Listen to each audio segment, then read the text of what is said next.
Hey, how are we going to scam a free ride today? My husband had invited me to a fancy steak dinner, and that's when we were out enjoying our meal. While I was in the restroom, I happened to overhear a conversation from my eldest son and his wife. It seemed impossible that they would be at this restaurant, and I reached for the door to ask how they got in. Listening to their conversation, I was speechless. "If we do this, you won't be able to see your son and his wife for a while."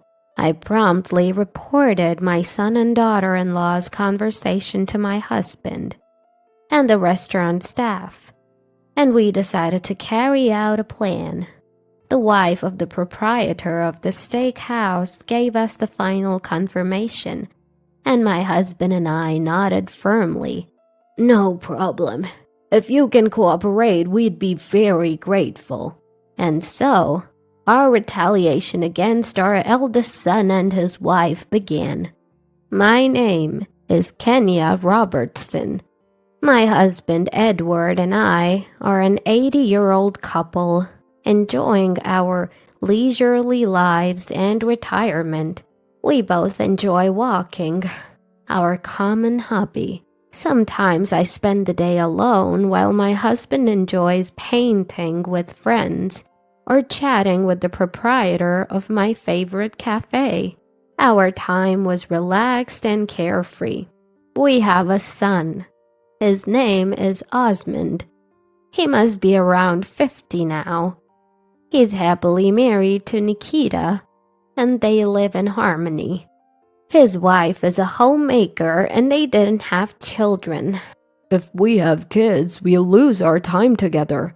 I still want to enjoy my leisurely time with her." Saying this, the son embraced his wife's shoulders. He was completely smitten with her, as if she were his destined partner. At first, we found their affection endearing, and even understood their desire for time together.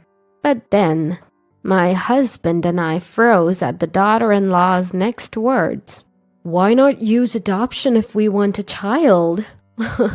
"I don't want to endure the pain of childbirth."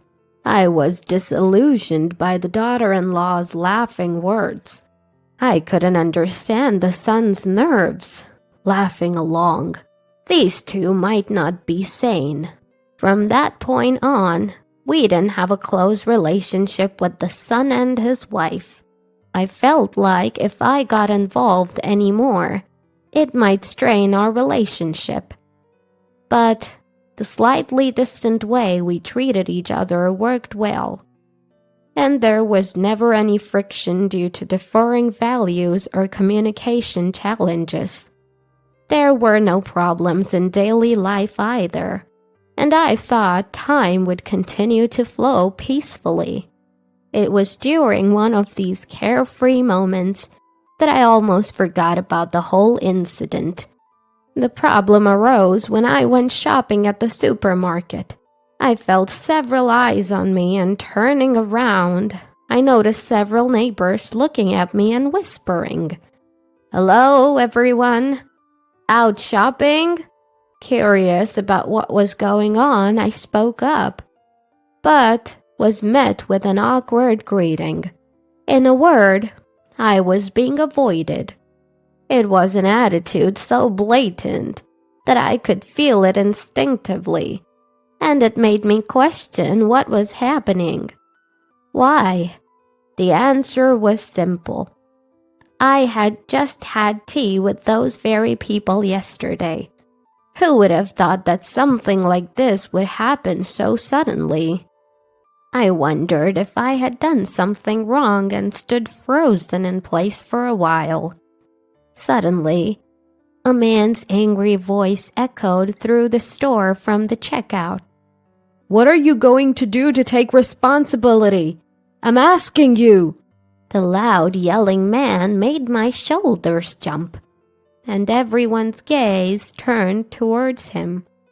The store had been filled with lively conversation just a moment ago, but it now fell silent. An eerie change. The only sounds were the continued shouting of the man and the apologies of the supermarket clerk. We'll replace it right away. Please wait a moment. I don't want the item, you fool. Don't you get that? Just give me a discount. I turned towards the register, astonished at the man's absurd words, and then, unable to believe who I saw, I momentarily refused to accept reality. Osmond? To my surprise, the person yelling was my eldest son. As soon as I saw him, I rushed over to him. My eldest son noticed me and turned around, greeting me with a calm smile. Oh, Mom, out shopping? Despite his earlier yelling, he showed me a friendly smile. I've always thought of him as kind to family and strict with others, but now it seemed he had lost all common sense. I felt that way. It's not about shopping. What are you doing? Yelling like a fool and complaining. Huh? What do you mean, fool? There was a bug in the cabbage here. I almost ate it without noticing. Complaining is natural, isn't it? My son must have realized I wasn't just calling out to him but trying to intervene. He immediately changed his attitude, explaining the situation to me in a hostile, quarrelsome tone. His behavior was so domineering that I was bewildered that this was my real son. What's the big deal about 1 or 2 bugs? You could have had it replaced. Why have you been yelling so loudly? Aren't you embarrassed? Why do I have to be the one to get angry? It's the supermarket's fault, isn't it? They say they'll replace it, but just looking at that cabbage made me feel nauseous from shock. It's not like replacing it solves anything. The more I tried to stop him, the more my eldest son's words escalated. Contrary to me, who felt so embarrassed that my body trembled under the piercing, painful stares from those around us, my eldest son continued to yell as if he wanted to draw even more attention to himself. It must have been a strategy to make a big fuss and put pressure on the store. If this goes on any further, we might get into trouble with the police. Thinking this, I handed the cabbage to the supermarket clerk for now, also leaving my empty shopping basket, and forcibly dragged my eldest son out of the supermarket. Mom, what are you doing? What are you doing is my line. Making such a big fuss over 1 cabbage. What's wrong with you? Dragging my eldest son outside was fine, but calming his angry state was virtually impossible.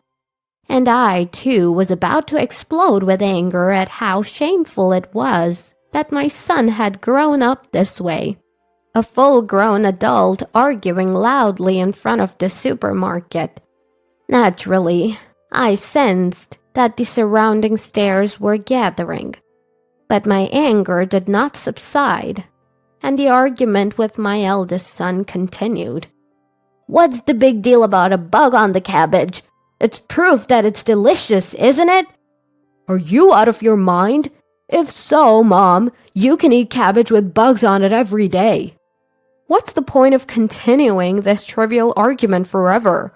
Whether she sensed the commotion or was waiting in the car, my eldest son's wife appeared from his car. Seeing her, my eldest son and I stopped our argument, and he hurried over to her, looking very disheveled. I'm sorry, Nikita. Was I late? This was the first time I felt repulsed by my irresolute eldest son, who was attracted to his wife. Until now, I hadn't thought anything of it, but my opinion of my eldest son plummeted all at once because of his earlier behavior. You're more than late. Did you get the money properly? For some reason, my eldest son's wife was intimidating. I felt a discomfort I hadn't noticed when I met her before. No, Mom interfered, so... Huh? Don't tell me you missed getting it. She looked down on my eldest son as if he were a servant, and her tone was rough. I was at a loss for words at her actions, which were unthinkable for a woman. I'm sorry. I'll go now and try again. We don't need it. How long are you planning to make us wait? I'm sorry. Against his harsh wife, my eldest son looked as small as a cat whose neck was grasped. I couldn't find the words to speak. Staring at the two of them in a dazed manner, the wife turned her gaze to me. Mother-in-law, it's been a while. It seems you've been meddling unnecessarily. Her tone was cold as she spoke to me, and I felt a sense of irritation in her words. Unable to understand what she meant, I instinctively asked her again. This seemed to further irritate her, and she turned a cold, disdainful gaze at me, looking down on me. Next time, if you could please not interfere with what we're doing, that would be good. Inconvenient? Could that complaint be from that child earlier? As I was about to finish, I felt the stifling pressure from my eldest son's wife, forcing me to stop speaking. I felt a terror as though I was being stared down by a wild beast, and I choked on my words. I told you, didn't I? Never interfere. I won't be responsible for what happens later. With those threatening words, she took my eldest son, who had bowed his head slightly, and left the scene. Left behind, I could only stand alone in the parking lot watching my eldest son's car leave. Could it be those kids made that complaint on purpose? As they sped away, I reflected on the last conversation I had with my eldest son's wife. It's not a trivial matter. Livelihoods are at stake. Could it mean they are purposely complaining to swindle money? And the way she spoke and her attitude. What was she really?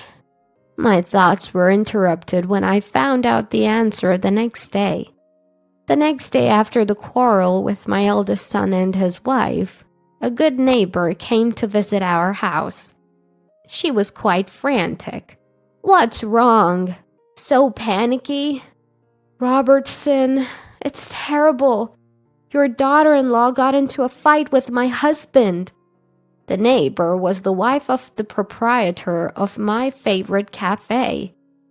I had been avoiding the neighbors I used to run into at the supermarket, but it seems that my eldest son and his wife showed up there. And just like yesterday, they caused a scene, making the proprietor of my favorite cafe furious. My eldest son filmed the whole scene, and his wife instigated the proprietor of my favorite cafe, creating a hostile atmosphere. I hurriedly called my husband, and together with the neighbor's wife, we headed to her store.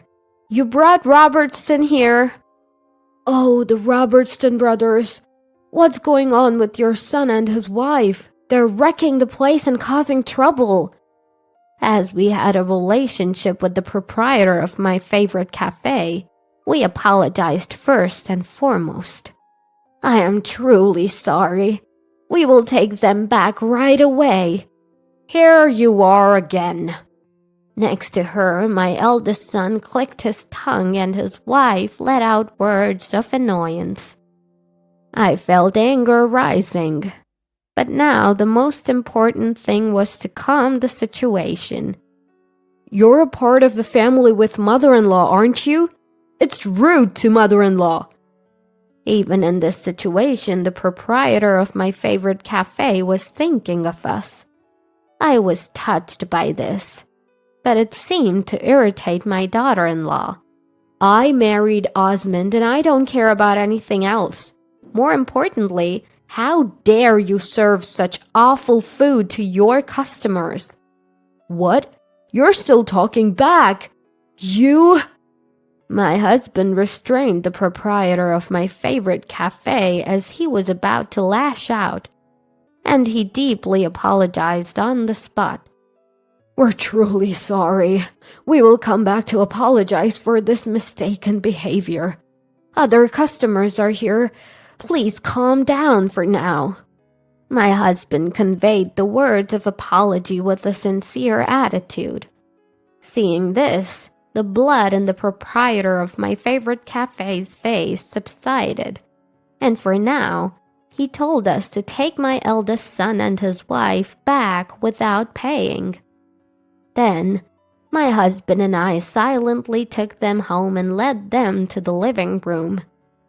No sooner had the eldest daughter-in-law sat on the couch than she sighed wearily.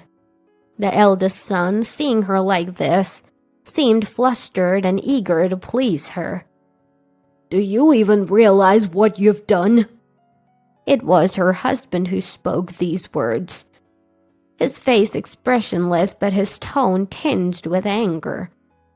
Even I, who have been married to him for many years, had never seen him like this before. He looked so frightening that I shivered involuntarily. What do you mean?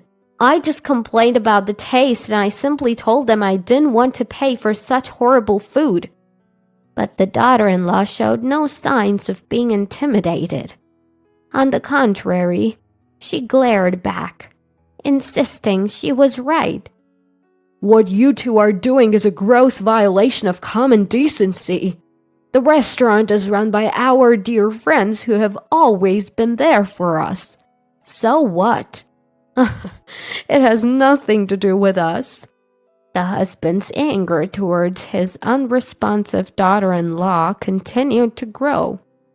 I knew it wasn't right to give in to anger. With that thought, I intervened in their conversation. Nikita, you had our son do the same thing at the supermarket yesterday, didn't you? Are you deliberately making complaints to save money?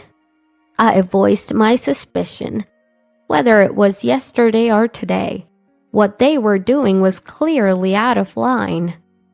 They were harassing people to get something for free. There seemed to be no other explanation for their excessive behavior.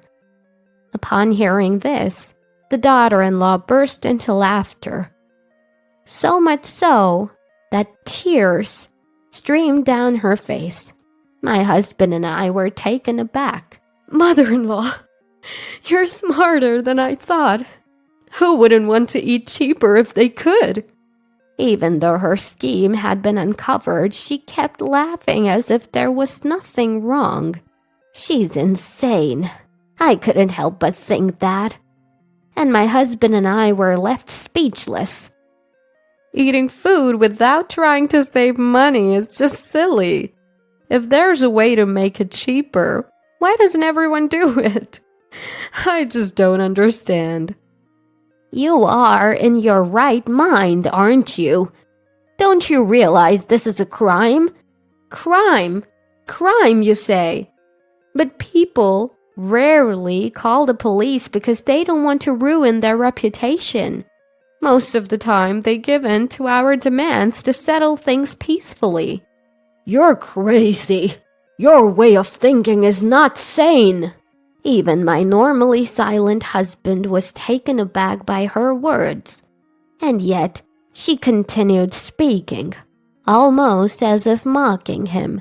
Yes, maybe I am crazy, but I've been involved in shady activities since I was young, so it doesn't bother me anymore.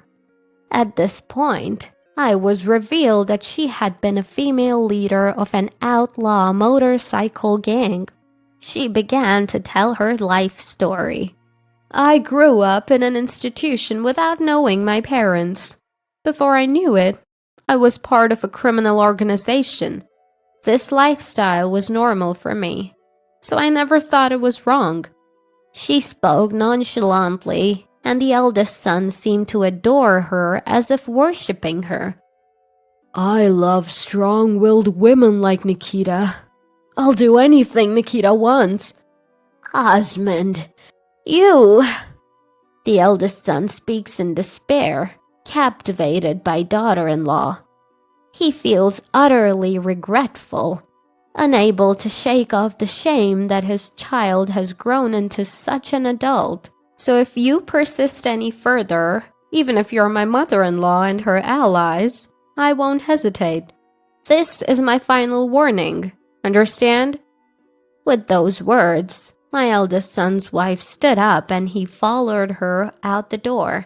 I tried to stop them, insisting the conversation wasn't over, but my words didn't reach them. My husband and I stood dumbfounded, watching their backs as they left. After that, we tried to contact our eldest son and his wife by phone and visiting their house, but they were coldly dismissed and ignored. Our calls were blocked and we found ourselves alienated from them. From that moment, people in our small town started looking at us differently. Rumors spread quickly here, and being ignored became the norm. If I saw people whispering on the street, I would feel they were talking about me, and I felt cornered. I also went to apologize to the cafe we had troubled, but was asked not to come while we were still associated with our son and his wife, and I was driven out.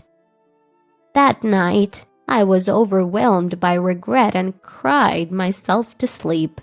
I sobbed quietly, feeling so wretched that I wished I could disappear. My mental health declined and I was bedridden for days. I was afraid to go out, and my husband took care of all the household chores.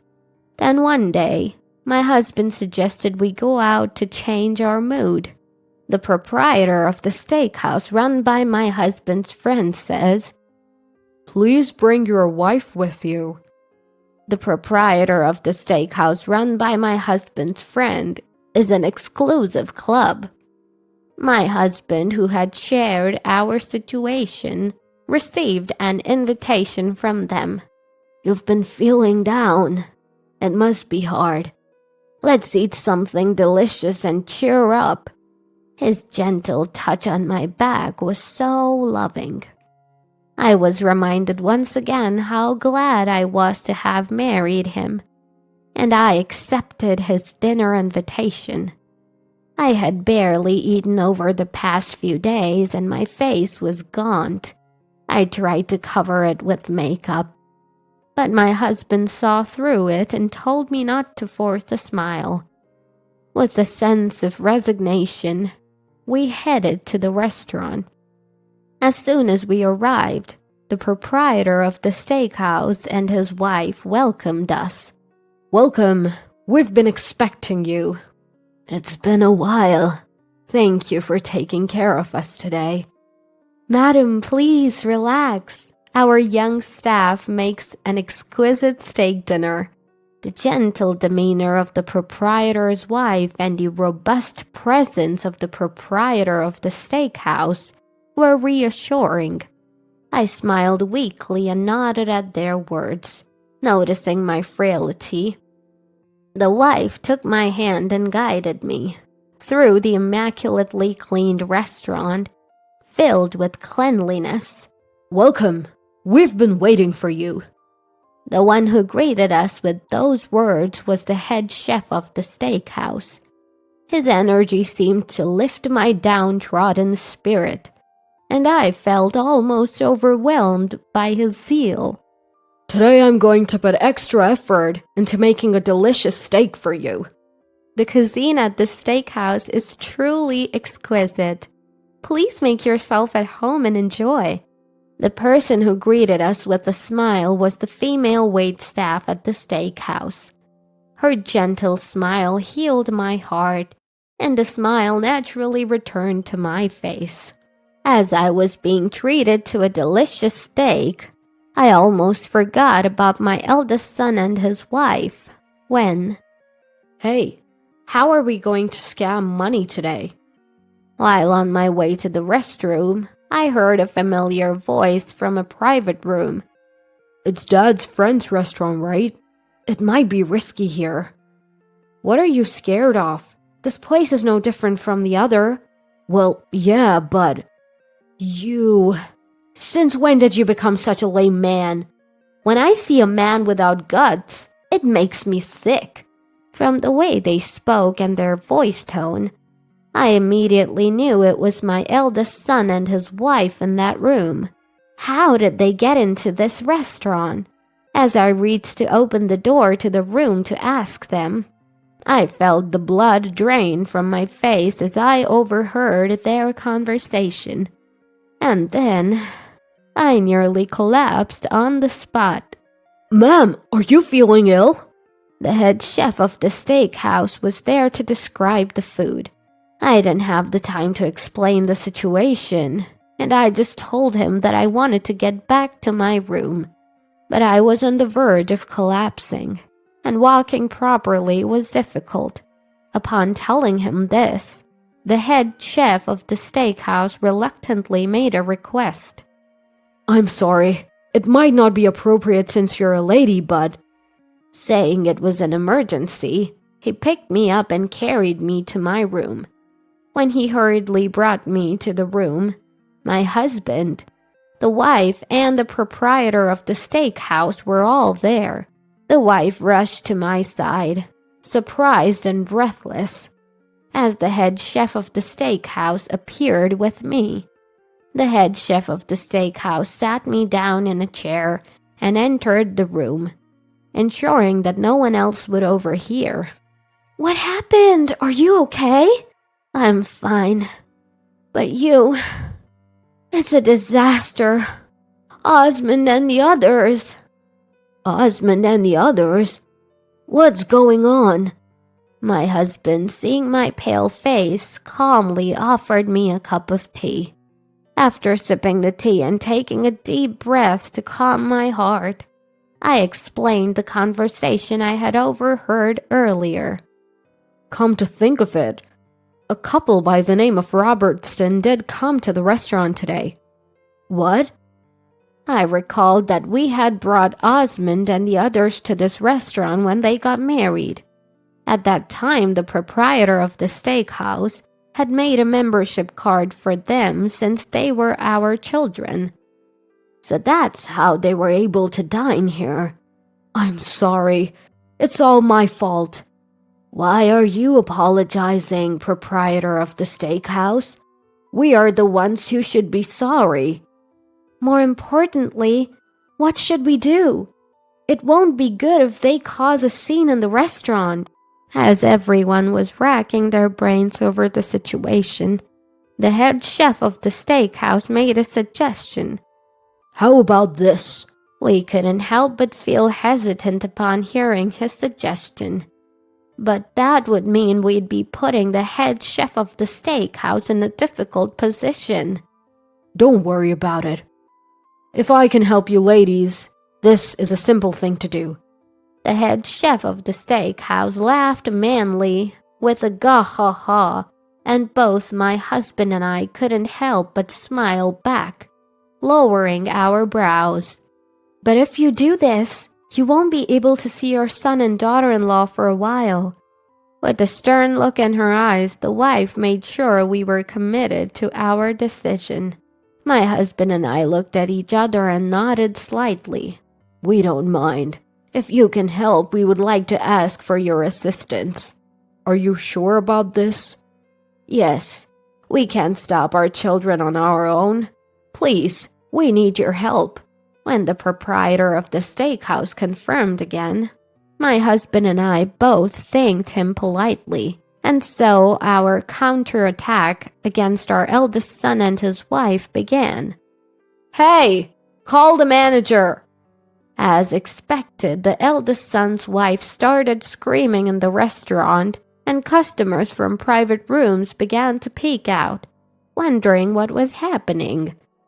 I am the head chef of the steakhouse, but The head chef of the steakhouse rushed over and asked the eldest son and his wife what was wrong. There was a hair in the soup. How are you going to make up for this rudeness? We've paid good money, so take responsibility. As always, the eldest son's wife started to complain. The other customers began to murmur, and worried voices could be heard from the staff. a hair, you say? But the head chef of the steakhouse did not waver and responded firmly. Upon inspecting the soup with the hair, he seemed to notice something strange. This hair doesn't belong to any of our employees. The head chef's cool analysis made the eldest son and his wife look at him in shock. The words piqued the interest of the other customers, and everyone in the restaurant focused on the exchange between the eldest son and his wife and the head chef of the steakhouse. What basis do you have for saying that? We don't have any staff with dyed hair, and we don't have any female staff with such long hair. What did you say? The eldest son's wife was taken aback by the head chef's calm observation, but now the eldest son began to complain, following his wife. Are you accusing us, the customers? Of course not. But if this was intentionally put in by the customer, that would be a serious problem, wouldn't it? Prove that we put it there before you talk like that. If the evidence is found, may I then speak so boldly? The wife, who had been listening, now stepped forward, followed by the appearance of the proprietor of the steakhouse. The unwavering attitude of everyone made the eldest son and his wife look around in bewilderment. What you are doing is a crime, you know. It would be wise to know your place before making a bigger fuss, don't you think? What's your problem? Is this how you treat customers at an upscale restaurant? You're not customers or anything else for that matter. The eldest son's couple, refusing to back down, now faced a verbal volley from my husband. Hearing a familiar voice, the two of them turned towards my husband and me, their faces reflecting confusion. You again? Why are you here? That's what we should be saying. This is our dear friend's restaurant. Stop embarrassing yourselves with this disgraceful behavior. Disgraceful behavior? There was hair in our food. This is a legitimate complaint, and it's absurd for you to criticize us for it. We know that you deliberately put the hair in there. As I said this, I pointed to the ceiling. There was a black circular device mounted there. What's that supposed to be? Don't you know? That's a security camera. So what about it? I looked down on the ignorant eldest daughter-in-law, and she openly showed her anger. She glared at me, displaying a defiant attitude, yet still seemed clueless about the camera. The eldest son was the first to understand the situation. Hey, is that... What? Why are you looking so pale all of a sudden? Husband seemed to have figured out what it means that there's a security camera. So? What? The eldest daughter-in-law's disgust was palpable in the frustrating exchange. Seeing is believing. My husband, thinking it would be faster to show than tell, opened the room door and pointed to the ceiling. There, a security camera had been installed. That camera is the type that can view in all directions.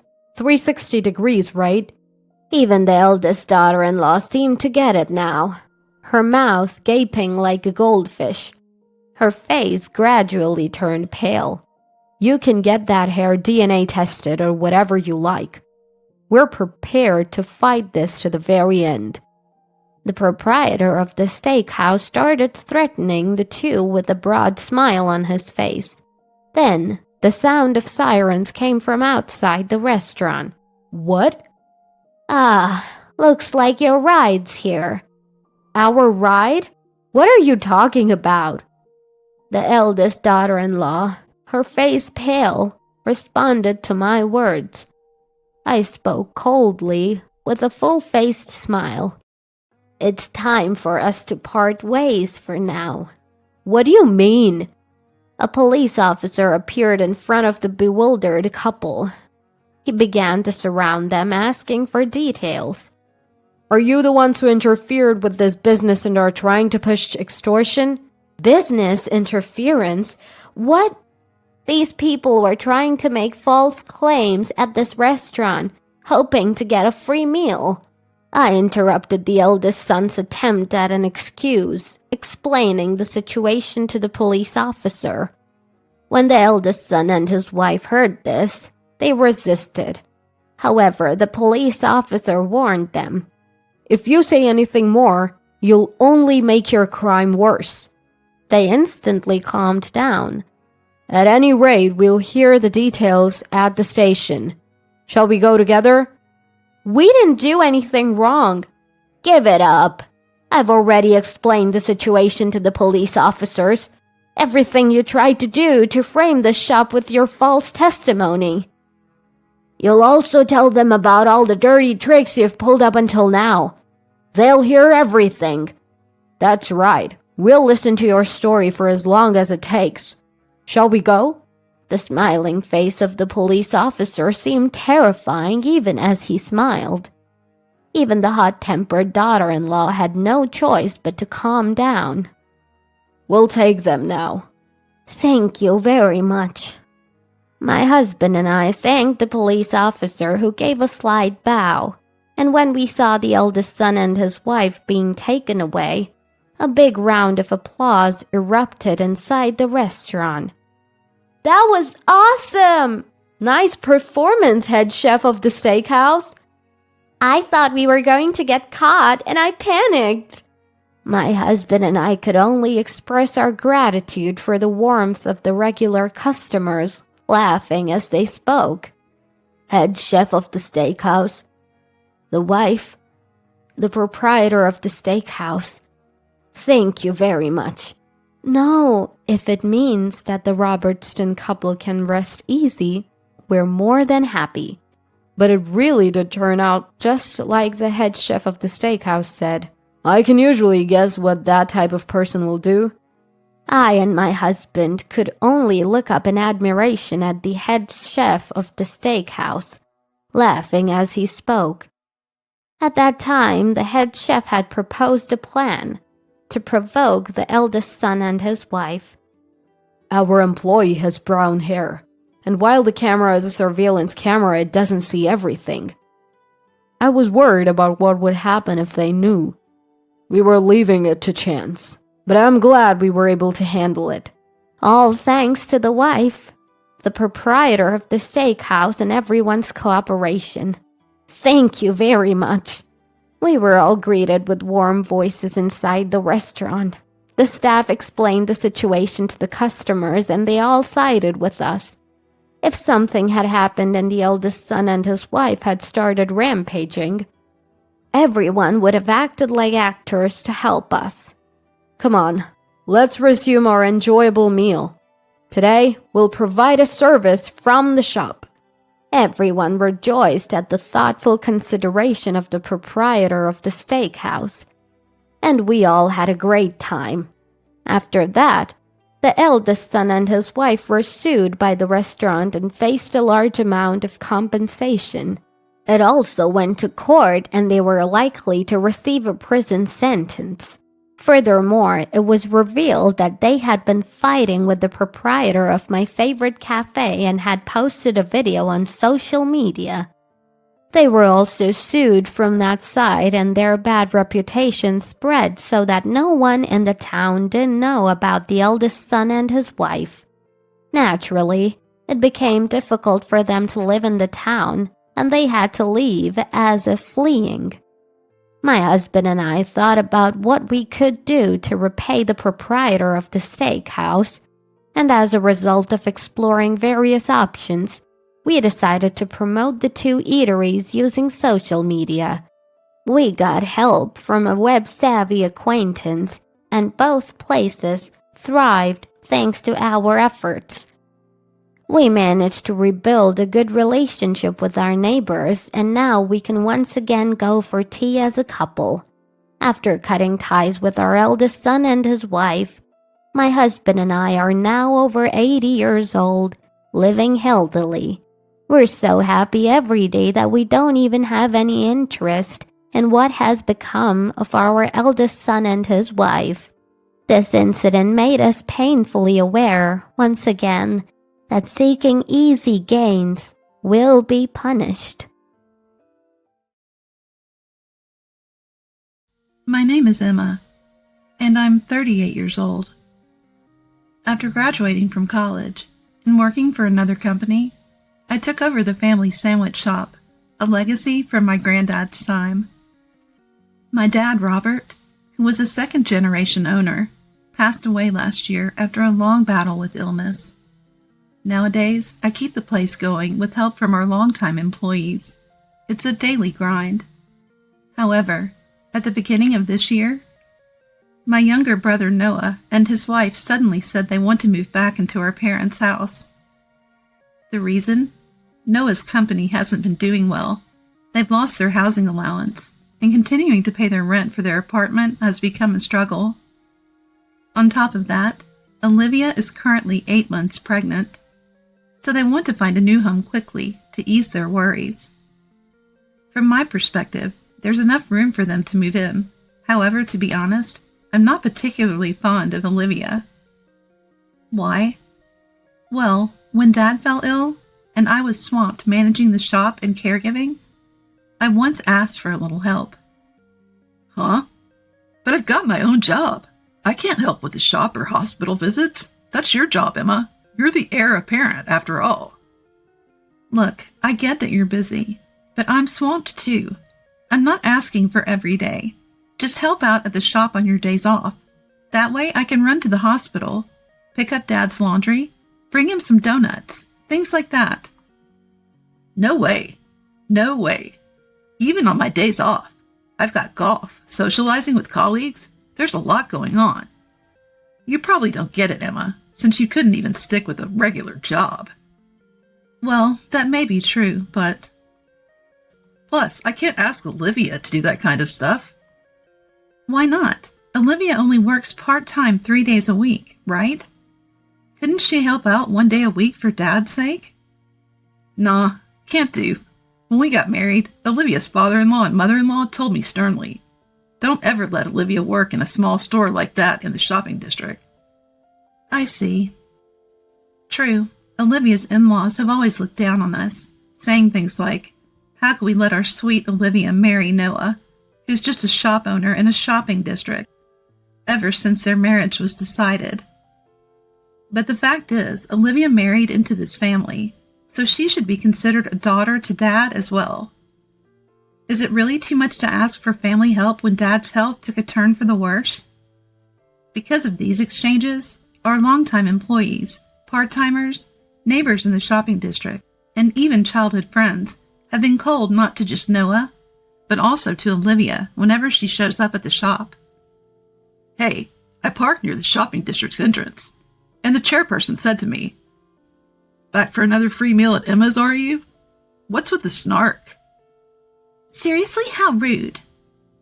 Well, that's a given. This is Noah's parents' place. Doing that much for Noah won't bring about any misfortune. As Olivia said this angrily, laughter erupted from the kitchen among the employees, saying, Then maybe Olivia should be the one to experience misfortune.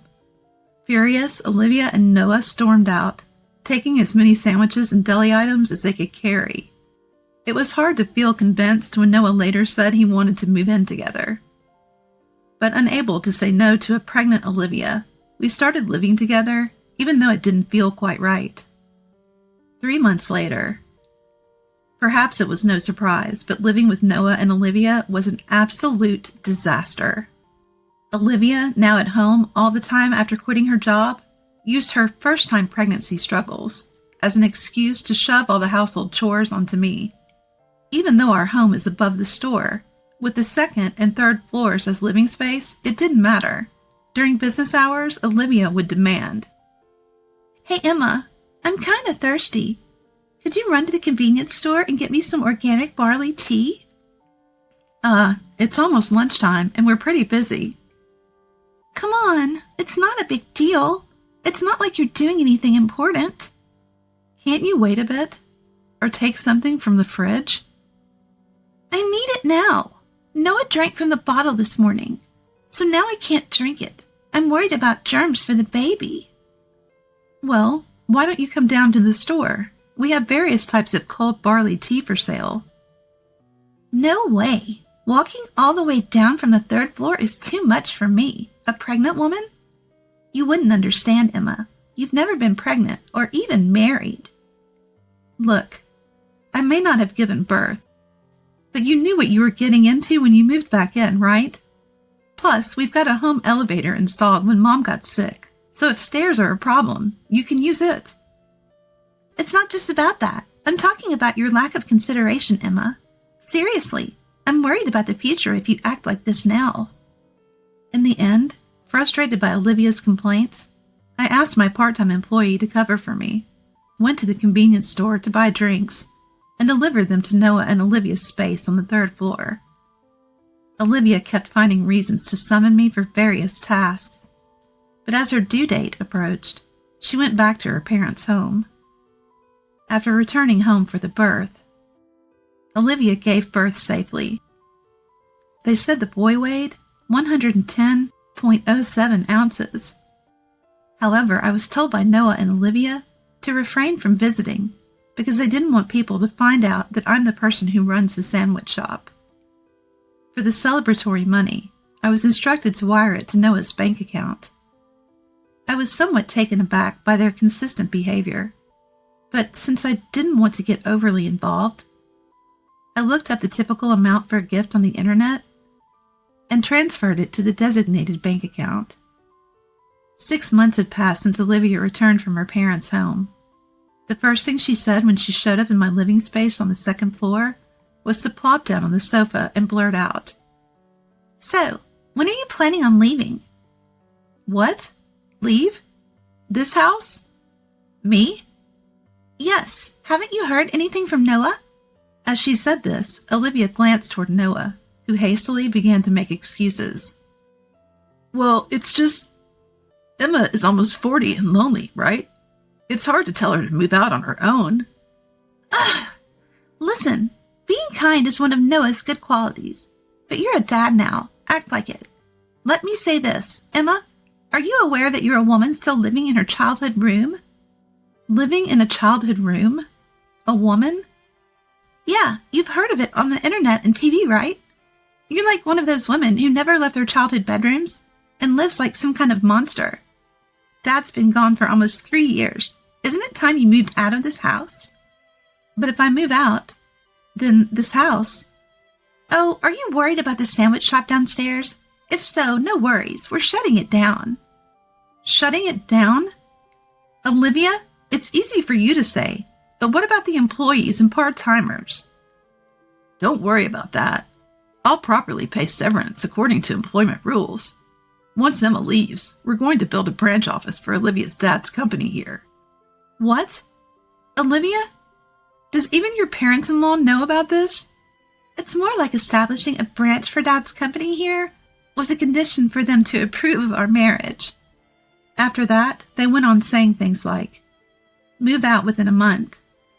Hurry up and inform your suppliers, and take any dishes, furniture, or sentimental items from the store area with you." And then, perhaps sensing my silent anger, "Even if you resent us, trying to squeeze money out of us is pointless." "Yeah, don't get ahead of yourself. We'll cover the employees, but that's it." It was then that I made up my mind. Fine, I'll move out as quickly as possible. Saying that, I headed downstairs to the shop to discuss what would come next. 3 weeks later, after an extremely busy 3 weeks, I decided to move on the weekend. The weather was perfect for moving. In addition, the bulky items I took from my parents' house were mainly sentimental keepsakes from my dad and personal belongings, along with pots and knives that had been used by my granddad, dad, and me over 3 generations, so I didn't hire professionals. I got by with the help of people from the local shopping district, former employees, and longtime friends. Most notably, there were muscular men mixed in with my friends who helped carry stuff. They were bankers with a branch in the shopping district, and members of a local baseball team who often frequented my shop. Emma, anything fraudulent here? Huh? Which one? That box should be fine. It probably has my granddad's recipe book. Wait, a recipe book? Isn't that really important? It'd be bad if it got mixed up with the other boxes. You're right. I'll take it separately in a cab at the end. While we were chatting and moving boxes, Noah and Olivia came down from the 3rd floor. Hey, you're not taking anything extra, are you? Extra stuff? You know, things that you could turn into cash while you're moving. Things I could turn into cash? Makes sense. It's not like you could afford to hire movers today. Stop being so critical. Everyone's here to help me out of the kindness of their heart. Ooh, scary. Making useless excuses, huh? Olivia, let's not make a big deal out of it. I took a look around the truck, and there's nothing of real value anyway. Let's just burn some incense to make sure she never comes back struggling financially again. Sounds like a plan. Completely drained by their unfiltered insults, I let everyone hurry me along. We loaded all the boxes into the truck and left my parents' house. Several days later, a few days had passed since the move, and I was in a meeting when, just as I'd expected, I received a call from Noah and Olivia. Emma, what's the meaning of this? I'm in a meeting right now. What's so urgent? What's so urgent? Some guy just showed up at our house today and said, "This property has been acquired by our bank. Please vacate within 3 days." What's going on? That. Well, then you should do as the banker said. Do as he said? Are you saying you sold the place without telling us? It's my property, so what's wrong with selling it? Your property? This place belongs to Noah. Oh, really? Why's that? What do you mean, why? Dad passed away, so naturally the inheritance goes to me, the son, right? As Noah and Olivia loudly argue, I inform them that, legally, there's no difference in inheritance between a son and a daughter, so Noah and I would each get half. Even if that's the case, half of it is still mine. How could you just go and... Before he could finish. Well, the land and the building weren't Dad's to begin with, so the question of inheritance is moot. Upon hearing this, What? What are you saying? Don't tell me, Emma. Did you deceive Robert, your dad, and get him to transfer the property to you before he passed? And then Olivia starts shouting. My ears start to ache from the yelling, so I tell them I'll be there after my current meeting ends and hang up the phone. 2 hours later, after wrapping up my meeting, I head to my parents' house as promised. Joining me is the bank representative I was meeting with. All right, I'm here. So have you decided where you're moving to? Why do we have to move out? Exactly. Why is this happening? Oh, goodness. I hope that taking some time would help you all calm down and think clearly. Seems like that was wishful thinking. What did you say? Then explain it to us now. As Olivia, holding a child, continues to shout with conviction, I decide to spread out the documents I brought and explain things carefully. The land was inherited from my dad's father, my granddad.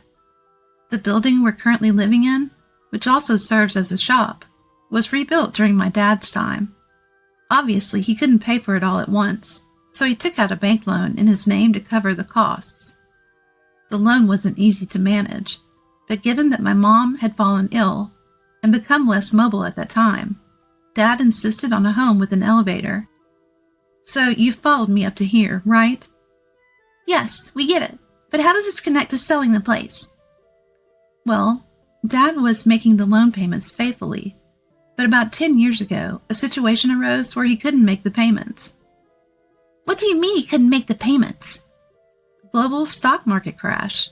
the resulting recession, and on top of that, Noah suddenly says he needs money for studying abroad. So Olivia starts yelling, "Was it a lie when you said you got invited to study abroad because of your excellent grades?"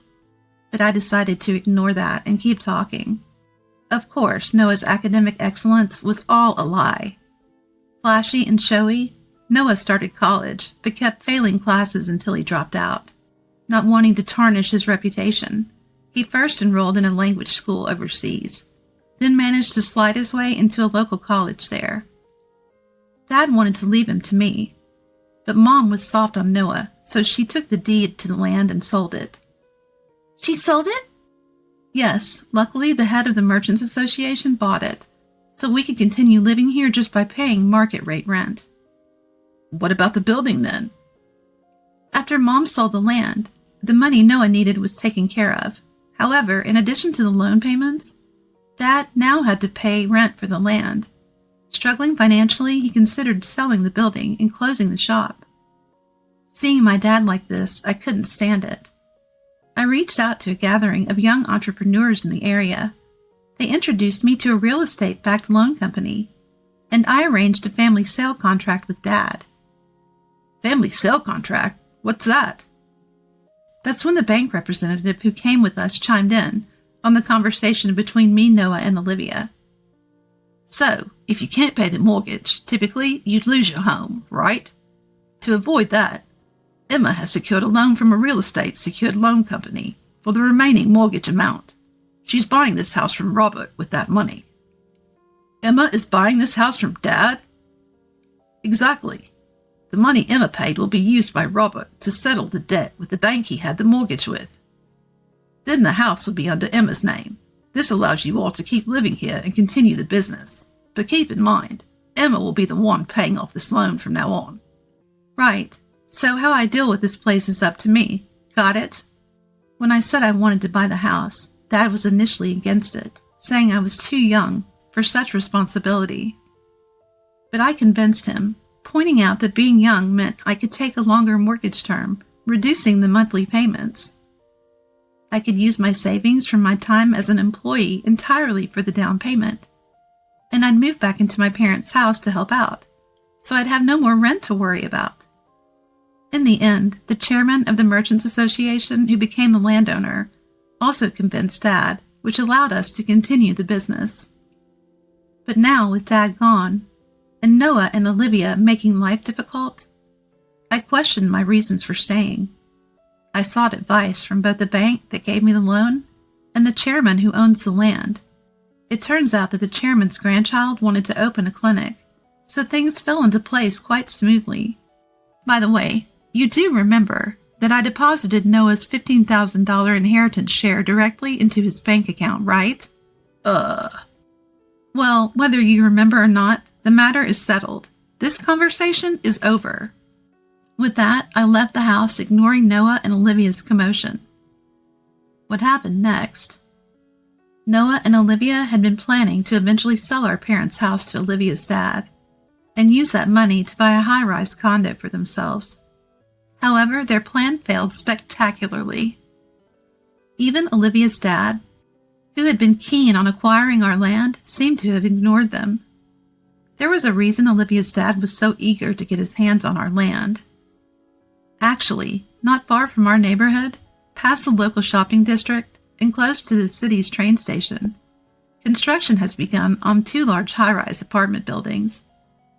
With a total of 397 units, the economic benefits for the local community are expected to be significant. While several developers have shown interest in the shopping district land, it's not easy for outsiders to join this tight-knit community. It seems that Noah and Olivia's relationship has soured quickly after this incident. They've decided to divorce but are currently arguing over alimony and child support payments. I've received multiple calls from Noah asking to borrow money. But I firmly stated, a woman living in a kid's room doesn't have money to spare. I then left a text message for any future references and blocked all other means of communication with him. As for me, a banker I've gotten to know suggested that I start a food truck business. I now operate in the parking space of what used to be my shop, but is now a clinic, at events, and also serve corporate lunches through introductions from the bank. Not only have longtime customers started buying sandwiches, but the number of new customers has increased as well. I've even added a second food truck and employed some of my former workers. Plans are underway to focus on selling deli items in the evenings, targeting working moms. Inspired by the recipes left by my granddad and dad, I'm more motivated than ever to succeed.